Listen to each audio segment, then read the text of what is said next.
En nombre de la democracia, utilicemos ese poder, actuando todos unidos. Luchemos por un mundo nuevo, digno y noble, que garantice a los hombres trabajo y dé a la juventud un futuro y a la vejez seguridad.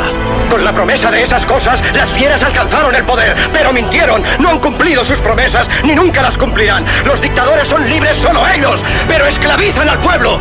Luchemos ahora para hacer nosotros realidad lo prometido. Todos a luchar para libertar al mundo, para derribar barreras nacionales, para eliminar la ambición, el odio y la intolerancia. Luchemos por el mundo de la razón. Un mundo donde la ciencia, donde el progreso nos conduzca a todos a la felicidad.